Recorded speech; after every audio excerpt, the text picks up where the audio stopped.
No Choque de Ideias vamos olhar para os resultados das eleições legislativas antecipadas na Alemanha e tentar perceber o que tem de fazer o próximo governo para relançar aquela que é a maior economia da Europa, após 2 anos de queda. Numas eleições marcadas pelo forte crescimento da extrema-direita, a vitória, sem maioria absoluta, foi da CDU, o Partido Conservador, liderado por Friedrich Merz. O provável novo chanceler já abriu portas a uma espécie de bloco central, uma coligação de governo com o SPD, do atual chanceler Olaf Scholz, que sofreu a pior derrota do pós-guerra. A Alemanha deitou-se com uma viragem do país à direita, acordou com um bloco central à vista. Zusammen mit den Mandaten der Sozialdemokraten, die auf 120 Abgeordnete kommen, sind wir mit 328 Mandaten von 630 natürlich in der Lage, eine Regierung zu bilden, eine schwarz-rote Koalition. Und genau das ist das, was wir auch wollen, sodass wir dann auch in der vorgegebenen Zeit, die ich mal genannt habe, also in etwa bis Ostern, in der Lage sind, in Deutschland eine Regierung zu bilden. Ich wiederhole, was ich gestern Abend gesagt habe, die Welt wartet nicht auf uns. O centro-esquerda do SPD, que liderava o governo até agora, teve o pior resultado de sempre. Desceu para a terceira força política. O partido deverá ter um novo líder em breve, mas promete analisar a proposta. Ob es zu einer Regierungsbildung kommt, ob die SPD in eine Regierung eintritt, das steht nicht fest. Das sind Entscheidungen, die in den nächsten Wochen und Monaten getroffen werden. Ich sage hier allerdings sehr klar, der Ball liegt erstmal bei Friedrich Merz. Merz já disse que esta é uma responsabilidade que os partidos do Centro Democrático passaram a ter depois do resultado histórico da extrema-direita, da qual nem quer ouvir falar. A AfD ganhou o leste do país, duplicou a votação e ficou em segundo lugar. Deverá agora ser a primeira na oposição, depois destas eleições, as mais participadas dos últimos 40 anos na Alemanha, vistas com especial atenção pela União Europeia. Merz já disse ao que vinha. Ich bleibe dabei zu hoffen, dass es uns gelingt, das transatlantische Verhältnis aufrechtzuerhalten. Wie gesagt, es liegt in unserem gegenseitigen Interesse. Da wird Europa mit einer Stimme sprechen müssen. Das Gleiche gilt für die NATO. Klar sein, welchen Beitrag Europa innerhalb der NATO bereit ist, für die Verteidigung zu leisten. Und ich bleibe bei meiner Hoffnung, dass die Amerikaner aus eigenem Interesse heraus es für richtig halten, auch in Europa engagiert zu sein. Und was wir natürlich auch mit größter Besorgnis sehen, ist der Versuch, über die Köpfe der Europäer, über die Köpfe der Ukraine hinweg, hier mit Russland einen Deal über die Ukraine zu machen. Das wird Sie nicht überraschen, wenn ich das sage. Das ist sowohl für die Ukraine inakzeptabel als auch für Europa. É a Alemanha, dos motores da União Europeia, a voltar a pôr o pé no acelerador. E vamos então ao Choque de Ideias, como sempre com os economistas Pedro Brinca e Ricardo Paes Hamed. Bem-vindos uma vez mais. Pedro Brinca, perante aquele que foi o resultado das eleições e perante o forte crescimento da extrema-direita, um governo de bloco central entre CDU e SPD pode ser uma boa solução para a Alemanha? Eu acho que a Alemanha vive numa realidade diferente daquilo que tem sido as últimas décadas, não é? A Alemanha tinha vivido durante uma relativa estabilidade, com governos de maioria, muitas vezes em coligação até 2 partidos, poucos partidos no Parlamento, não muita fragmentação do Parlamento, que também gera alguma instabilidade agora, e que realmente, quando teve esta coligação dos 3 partidos que durou 3 anos e que levou a eleições, as coisas realmente mudaram bastante. O que é certo é que essa coligação a concretizar-se tem aqui desafios muito importantes, não é? A economia alemã, neste momento, está ao nível que estava em 2020. São 2 anos já consecutivos, de 3 a 24, de crescimento negativo. Existem aqui fatores que são conjunturais, mas existem outros que são estruturais. Que já analisaremos mais à frente. Para já olhamos aqui mais à frente política e de que forma é que, este desenho faz sentido. Até à luz daquele que foi o crescimento da extrema-direita. É a melhor forma para lidar com o crescimento da extrema-direita? Na campanha para as eleições não foram muito diferentes deste Portugal e o posicionamento de alguns destes partidos relativamente ao Chega. Falou-se em cordão sanitário, falou-se em todas estas coisas. Por isso não me espanta realmente que esta solução possa passar por um compromisso de não dar gás entre aspas, à extrema-direita, um pouco como eu acho que existe um certo pacto velado entre PSD e PS também em tentar gerir o panorama político em Portugal para tentar fazer o mesmo, excluir o Chega das decisões. Umas vezes com sucesso, outras vezes com menos. Creio que os problemas estruturais que levaram a esta fragmentação política na Alemanha não vão desaparecer e, como tal, é muito provável que a extrema-direita também não desapareça. Por isso, eu acho que, mais do que gerir a situação política, eu acho que esses dois partidos se devem concentrar em criar uma oferta de política e de políticas para as pessoas, nos temas que lhes interessam, e nós temos bastantes pistas sobre quais são os temas que interessam às pessoas, independentemente de podermos fazer um juízo normativo sobre se as pessoas deviam ter essa opinião ou não, mas sabemos quais são as questões que interessam às pessoas, porque se não o fizerem, serão estas forças extremistas a preencher esse vácuo.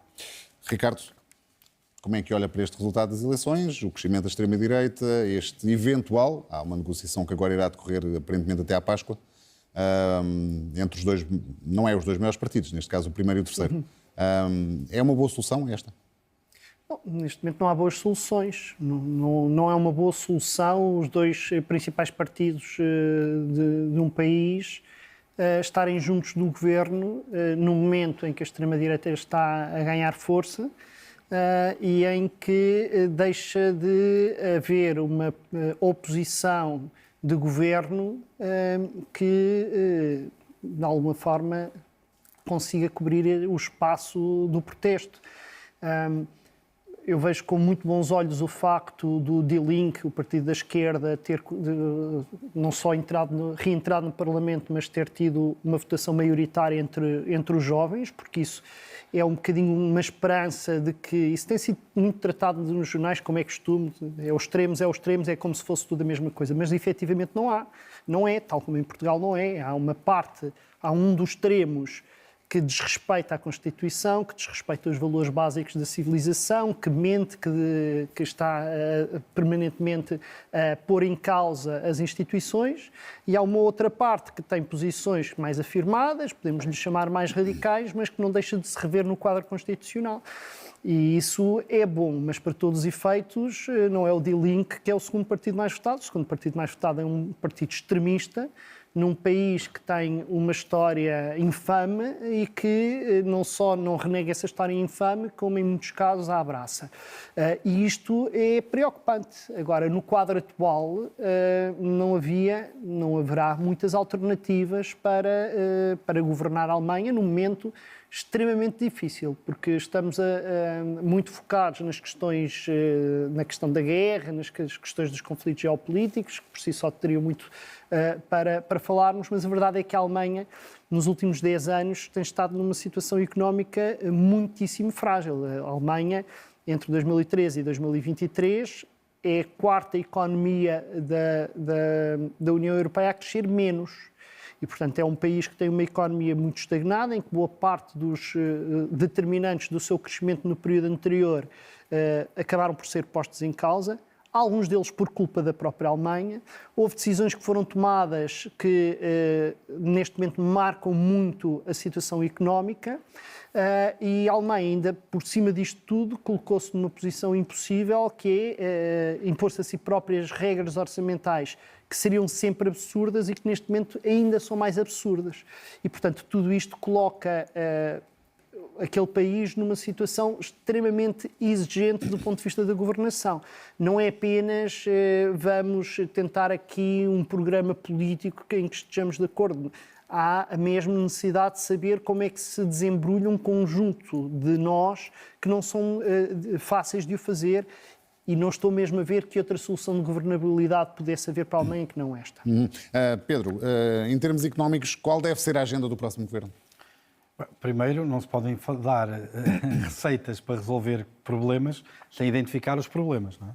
E, no meu entender, existem aqui 3 problemas fundamentais na economia alemã, que têm a ver, o primeiro, com a questão da energia, o segundo tem a ver com o papel especial que a China e a dinâmica da China nos últimos 20 anos teve naquilo que é o modelo de crescimento alemão, e, por último, problemas ao nível da competitividade. E creio que este último até será aquele em que, se calhar, eu e o Ricardo estaremos bastante de acordo. A Alemanha, do ponto de vista da energia, começando pela energia, quer dizer, tem apenas carvão, não tem muito mais que isso do ponto de vista de recursos naturais, não é? Fora das renováveis, tem carvão. E está fortemente dependente de importações de energia para conseguir alimentar não só a sua indústria, mas também a própria transição energética, não é? Antes da invasão da Rússia na Ucrânia, isto não era um problema, mas o que é certo é que passou a ser. E é bom lembrar que em fevereiro de 2022, quando se deu a invasão da Ucrânia por parte da Rússia, a Alemanha importava 55% do seu gás natural precisamente da Rússia. E a partir daí, a partir do momento em que o fornecimento de gás natural russo passou a ser usado como arma geopolítica, viu-se muito posto em causa. As renováveis, neste período, até a invasão da Ucrânia, tinham passado de 20% para 60% do total da energia. A Alemanha, lá está, o lado bom da coisa, é um país que está extremamente mais avançado do que muitos outros naquilo que é a transição energética, mas quer dizer, tem uma dependência muito grande do ponto de energia e ter fechado centrais de carvão, ter acabado com o nuclear, tudo isso passou de uma circunstância em que a eletricidade era mais barata do que na França, a eletricidade custava mais ou menos que os Estados Unidos e que a China, e de repente custa 3 vezes o que custa nos Estados Unidos e 2 vezes aquilo que custa na França. E isto, obviamente, do ponto de vista da energia, traz aqui problemas muito grandes. O segundo tem a ver com a China. Nos anos 2000 a China era uma bênção para a Alemanha, porque era um mercado brutal, para onde a Alemanha exportava o seu excedente comercial.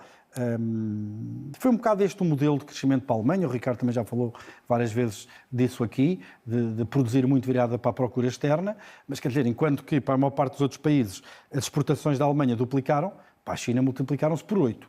Okay? Para termos uma ideia do que foi a importância da China neste modelo de desenvolvimento. A questão é que, desde o início desta década, desde a pandemia, etc., a China deixou de ser o fator de crescimento que havia sido. E, neste momento, por uma razão que tem a ver com o abrandamento do mercado interno na China, mas também porque a China passou de ser uma espécie de quase fator complementar ao modelo de crescimento alemão para ser um competidor. Um competidor. E num cenário desses, quer dizer, as coisas tornam-se muito mais complicadas. Foi em 2018 que a China anunciou uma estratégia chamada Made in China, em que o objetivo era precisamente afirmar a China como uma potência líder na linha da frente na indústria de alta tecnologia.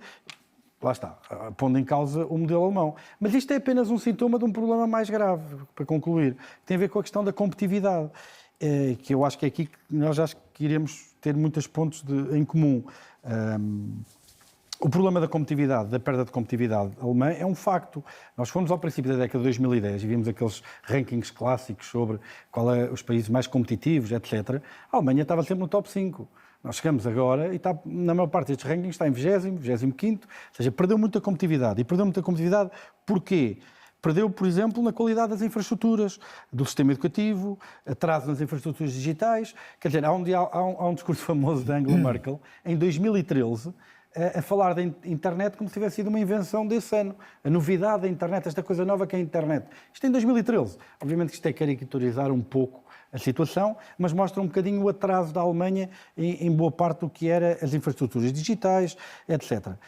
E boa parte da razão por este atraso tem sido o investimento público. O investimento público na Alemanha tem estado muito abaixo da União Europeia nos últimos 20 anos. Houve aqui um aumento do consumo público que faz crowding out o investimento público, porque depois os limites constitucionais à dívida não permitem ter déficits muito elevados e claro, e depois se não há investimento, só há consumo, o país quase que apodrece em termos de infraestruturas e do seu potencial de se renovar, de se manter atualizado e de criar riqueza futura. E esse tem sido, provavelmente, o principal problema. Então vamos só perceber se o Ricardo concorda com este diagnóstico. Sim, em larga medida sim. Há um problema de infraestruturas que nós, quando falamos em infraestruturas, devemos ter consciência que estamos a falar de muita coisa diferente e que há neste momento a percepção generalizada na Alemanha de que a situação das infraestruturas da Alemanha é mesmo muito lastimável. Tanto que a própria Merkel veio aqui há pouco tempo defender que deixasse de se cumprir o travão da dívida que ela própria criou em 2009. Quando estamos a falar de infraestrutura, estamos a falar de estradas, estamos a falar de pontes, estamos a falar de portos, estamos a falar de ferrovia, mas estamos também a falar de outras coisas menos óbvias, estamos de escolas, de hospitais, mas mesmo do ponto de vista da produtividade, da questão económica, dar 2 exemplos. A Alemanha tem uma cobertura de fibra óptica que é inferior a muitos países europeus. Há muitas zonas da Alemanha onde o acesso a redes de banda larga é muito limitado.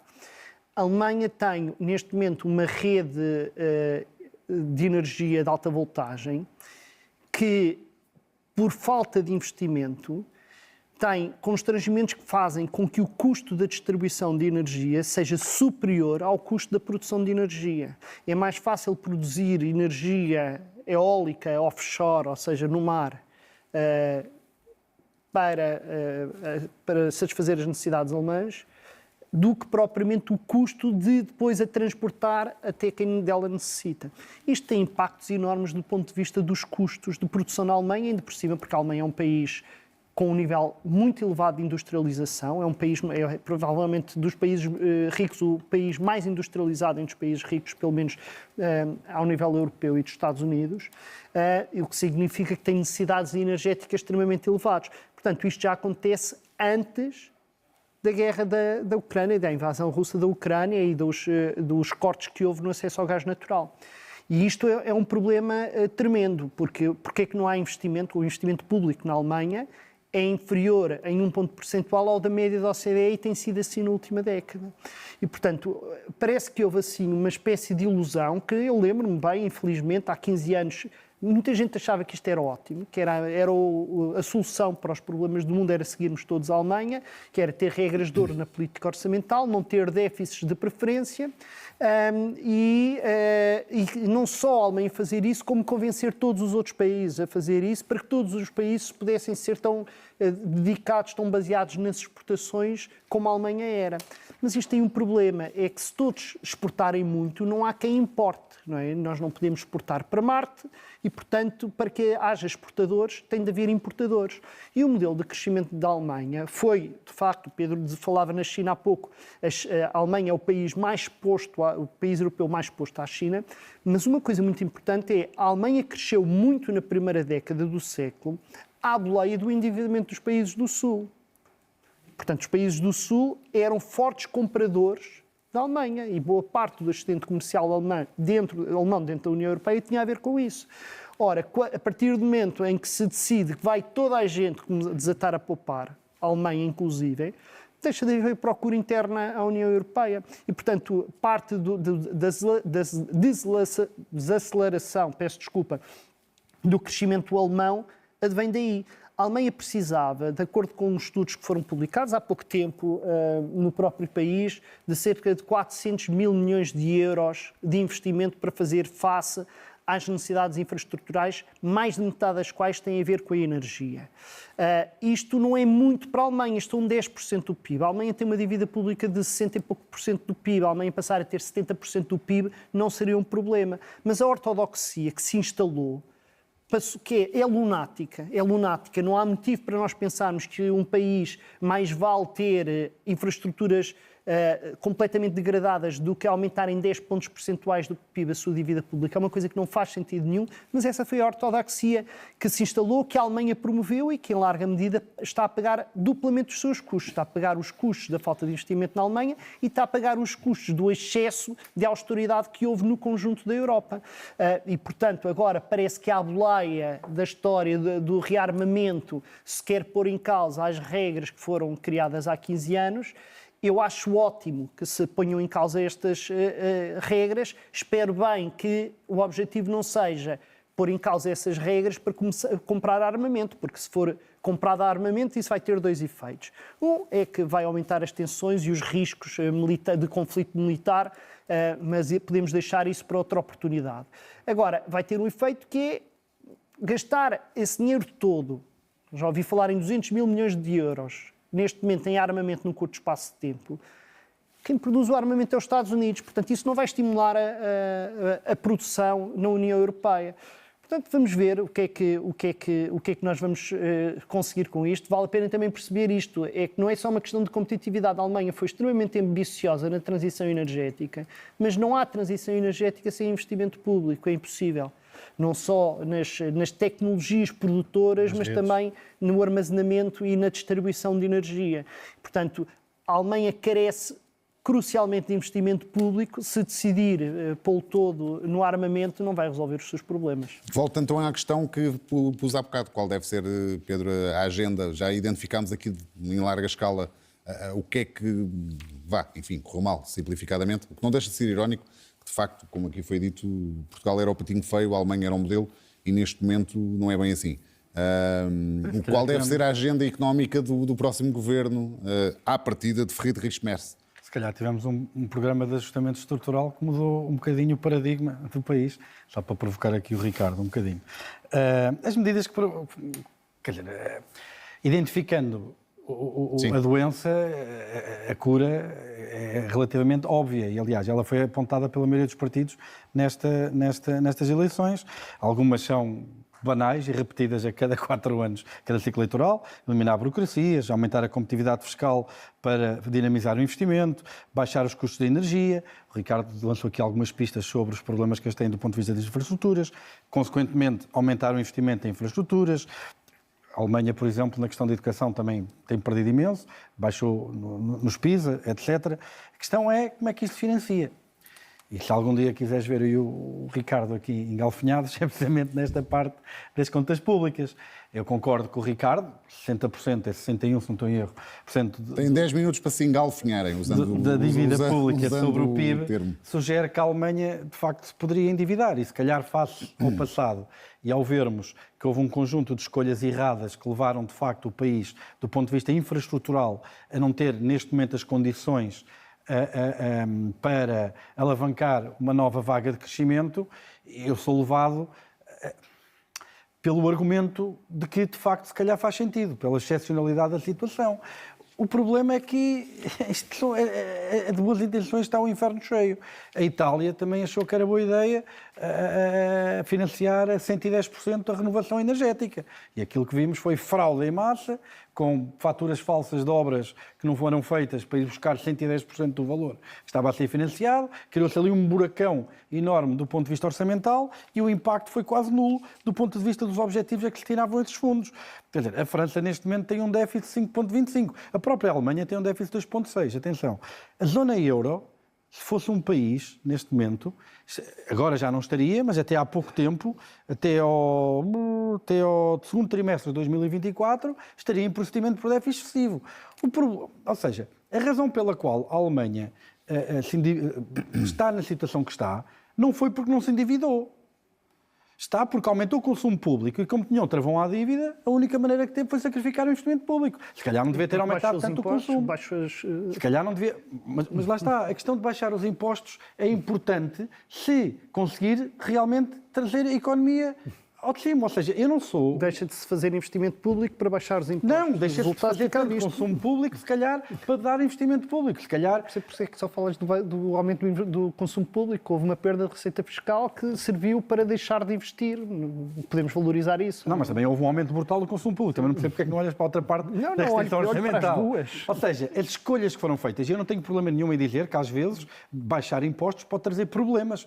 Quando quê? Quando estes investimentos, que o Ricardo fala bem, estão a ser postos em causa. A questão é que não foi só a baixa de impostos, foi também um aumento brutal do consumo público.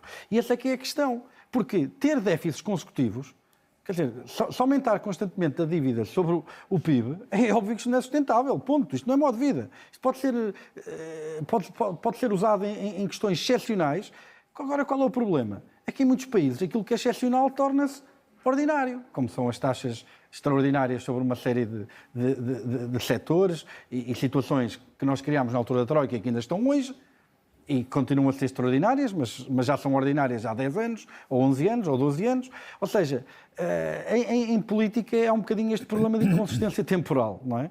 E existe um problema também de disciplina. Eu percebo que neste momento seja atrativo fazer a dívida, endividar-se, porque de facto a Alemanha precisa deste choque, precisa mesmo, não tenho qualquer dúvida sobre isso, precisa mesmo deste choque para se modernizar e poder alavancar uma nova vaga de crescimento, mas a razão pelo qual o fez tem a ver com a composição daquilo que é o papel do Estado. Se calhar alguns cortes de impostos não deviam ter acontecido, porque não se traduziram em aceleração económica, tudo barato. O que é certo é que foi por essas escolhas, não foi por aumentar mais dívida, mais dívida, mais dívida. Quer dizer, aumentar a dívida por si não faz nada, como vimos no caso da Itália, com o exemplo que eu dei, e como estamos a ver em França, tem um déficit de 5,25 e este ano está a crescer, e o ano passado cresceu 1%. Quer dizer, não vejo por aí, eu estou muito longe, se calhar é onde estarei mais longe, se calhar, Ricardo, eu estou muito longe daquele paradigma em que o crescimento da economia é alavancado por déficits cada vez maiores e estímulos orçamentais contínuos. Isso resolve problemas cíclicos, nunca resolve problemas estruturais, na minha opinião. Rui, eu tenho aí perguntas para me fazer, mas eu tenho vários comentários para fazer ao que o Pedro disse. Para já, em primeiro lugar, provocações à parte em relação às reformas estruturais. Eu, francamente, Pedro, não vejo onde é que as chamadas. Para já, gostaria que discutíssemos um dia o que é que foram as reformas estruturais e qual é a ligação entre as supostas reformas estruturais e o padrão de crescimento económico que tivemos em Portugal nos últimos 10 anos. Vamos tentar perceber. Estabilidade orçamental passou a ser um bem político. Certo. E qual é o efeito disso no padrão de crescimento económico? Estamos a pagar menos pela dívida agora do que o que estávamos antes. Sim, qual é o impacto disso no crescimento económico? Liberta fundos para a saúde, para a educação. Mas vamos ver qual é a estrutura económica evoluiu e sabemos de onde é que veio o crescimento económico nos últimos 10 anos. Vamos nos perguntar o que é que elas têm a ver com as supostas reformas, com as alterações legislativas que houve nessa altura. Estou a falar isso é mais ou menos a mesma coisa. É mais ou menos. Está bem, sim, mas é um valor que eu partilho. Eu sei que sim, mas quer dizer, vale a pena. É que na própria Alemanha há uma discussão já de algum tempo que é um bocadinho risível, quer dizer, a grande competitividade da Alemanha na primeira década do século veio das reformas Hertz, do mercado de trabalho, que tornaram o mercado de trabalho muito flexível. Vamos lá ver.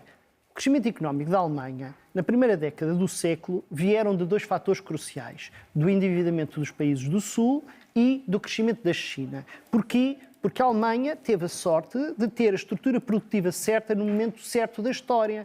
A Alemanha produz fundamentalmente bens de produção no momento em que a economia mundial se estava a industrializar e precisava de bens de produção. E a Alemanha enriqueceu. Tem muito pouco a ver com as reformas estruturais. Eu acho que é uma tendência muito grande para nós ignorarmos a importância da estrutura produtiva naquilo que é a evolução dos vários países. As reformas estruturais também é isto, a infraestruturalização, é não deixar o país aqui de podre. Sim, mas a estrutura produtiva tem um problema, é que nós não a mudamos num curto espaço de tempo. A Alemanha tem uma estrutura produtiva baseada na produção de bens de produção há 150 anos. Não se vai resolver um problema de 10 anos, e, portanto, 15 anos... se quisermos, teve muita sorte. Outra coisa que eu acho que é importante falarmos aqui, quer dizer, nenhum de nós é defensor de um aumento da dívida pública de forma descontrolada. Mas sobre isto importa dizer duas coisas. Primeiro, é perfeitamente compatível termos 2, 3% de déficit orçamental todos os anos e a dívida pública continuar a descer, o rácio da dívida pública sobre o PIB continuar a descer. Portanto, quando a Alemanha se impõe um máximo de 0,35% de déficit estrutural, o que está a dizer é eu vou fazer um esforço que no limite me leva a que eu tenho 0% de dívida pública. E nós os dois não teremos dificuldade em concordar que não há nenhum motivo económico para um país ter 0% de dívida pública. A dívida pública, as pessoas endividam-se, as empresas endividam-se, os países endividam-se para fazer investimento.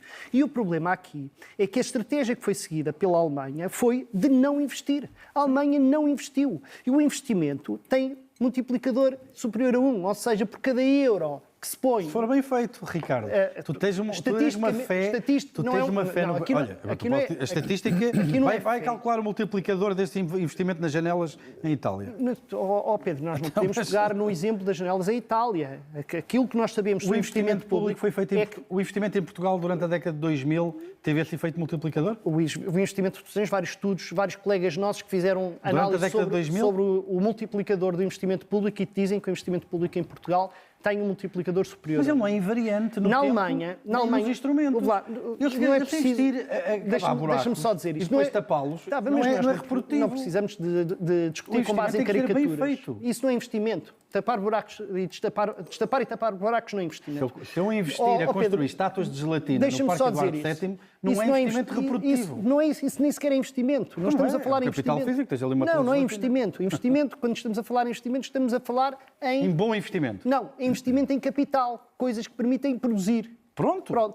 E aquilo que a Alemanha não fez, não sou eu que o digo. Não é um radical qualquer do Die Linke que o diz. Mas estamos de acordo. Os capitães da indústria na Alemanha dizem: eu hoje pago mais de distribuição de energia do que pago do que o preço da produção de energia. E, portanto, nós o que estamos a dizer é uma coisa que devemos ter consciência. As regras orçamentais europeias serviram, e mais uma vez o Draghi diz isto, as regras orçamentais europeias tiveram como uma consequência fundamental um nível de investimento público na Europa que não faz sentido, é um suicídio.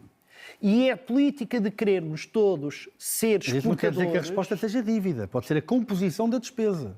Quer dizer, pode ser muitas coisas. Para mim, há uma coisa que é clara. Não há racional económico para o nível de restrição orçamental. Tu dizias há pouco, a Alemanha está com um déficit orçamental, para concluir. A Alemanha está com um déficit orçamental de 2,6. 2,6, volto a dizer, é um déficit que é compatível com uma descida do rácio da dívida pública. Porque a inflação em 23 foi 6,3 e a inflação este ano foi grande. Mas não provavelmente, se não fosse, a inflação está a descer. Provavelmente, se não fosse, não tínhamos um déficit de 2,6%. Se a inflação convergir para 2%, não o será para o ano nem para o outro. Pedro, o que eu estou a dizer, e tu percebes bem, é... Em circunstâncias normais, eu não preciso de ter saldos zero ou positivos para reduzir o rácio da dívida. E quando o tento fazer, o resultado é crescimento anémico, que é o que temos tido na Europa. Espero que a Alemanha, neste momento, na situação que está, aprenda alguma coisa com isso. Eu quero gastar bem. Ricardo Paes Mamed, Pedro Brinca, mais uma vez, obrigado pela vossa presença. É tudo. Este programa fica agora disponível em RTP Play e em formato podcast. Nós voltamos na próxima terça-feira. Tenha até lá uma excelente semana.